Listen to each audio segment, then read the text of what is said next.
Admissions और jobs में गरीब वर्गों के लिए 10% आरक्षण जारी रहेगा, सुप्रीम कोर्ट ने महत्वपूर्ण फैसले में कहा। सुप्रीम कोर्ट ने सोमवार को 103वें संविधान संशोधन की वैधता को बरकरार रखा, जिसमें सामान्य वर्ग में आर्थिक रूप से कमजोर वर्ग EWS को प्रवेश और सरकारी नौकरियों में 10% आरक्षण प्रदान किया गया था। इस योजना को मोदी सरकार ने 2019 के लोकसभा चुनाव से ठीक पहले पेश किया था। सुप्रीम कोर्ट ने सोमवार को 3:2 के बहुमत से आर्थिक रूप से कमजोर वर्ग EWS के लोगों को प्रवेश और सरकारी नौकरियों में 10% आरक्षण प्रदान करने वाले 103वें संविधान संशोधन की वैधता को बरकरार रखा। 3 न्यायाधीशों ने अधिनियम को बरकरार रखा, जबकि CJI UU ललित सहित 2 न्यायाधीशों ने एक असहमतिपूर्ण निर्णय पारित किया। सुप्रीम कोर्ट के जस्टिस दिनेश माहेश्वरी, जस्टिस बेला एन त्रिवेदी, JB पारदीवाला ने संविधान के 103वें संशोधन अधिनियम 2019 की वैधता को बरकरार रखा। हालांकि जस्टिस S रविंद्र भट्ट ने एक असहमतिपूर्ण निर्णय पारित किया और EWS आरक्षण की वैधता को बरकरार रखने के बहुमत के फैसले से असहमत थे। CJI ललित ने न्यायमूर्ति भट्ट के विचार से सहमति व्यक्त की।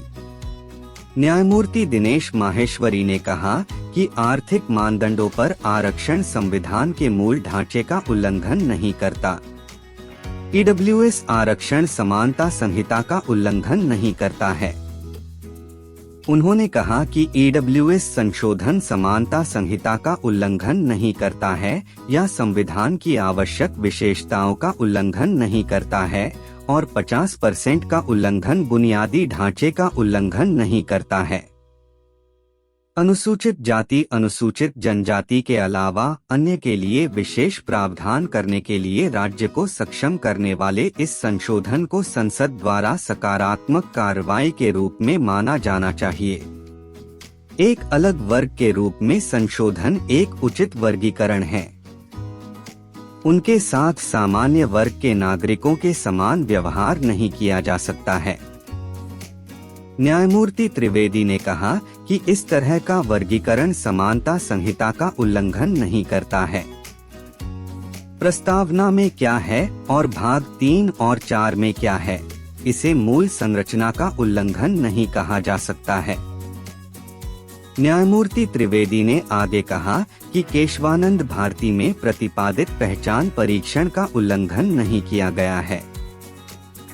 जस्टिस JB पारदीवाला ने कहा, आरक्षण को निहित स्वार्थ नहीं बनने दिया जा सकता। यह सामाजिक और आर्थिक असमानता को समाप्त करना है। आंदोलन 7 दशक पहले शुरू हुआ था और लंबे समय से चले आ रहे विकास और शिक्षा ने अंतर को कम करने में मदद की है। जो लोग चले गए हैं, पिछड़े वर्गों से आगे को हटा दिया जाना चाहिए ताकि जरूरतमंदों की मदद की जा सके।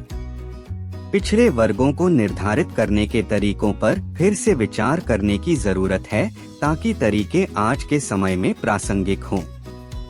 न्यायमूर्ति JB पारदीवाला ने आरक्षण को बरकरार रखते हुए कहा कि आरक्षण अनिश्चित काल तक जारी नहीं रहना चाहिए ताकि यह निहित स्वार्थ बन जाए।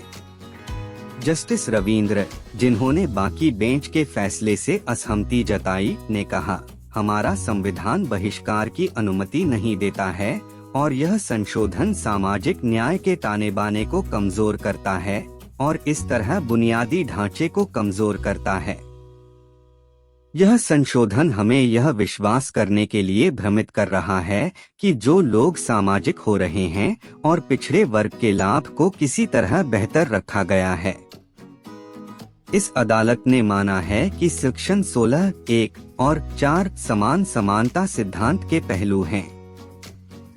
5 सदस्यीय संविधान पीठ, जिसकी अध्यक्षता मुख्य न्यायाधीश UU ललित ने 27 सितंबर को फैसला सुरक्षित रख लिया था। खबरें सुनने के लिए अभी सब्सक्राइब करें।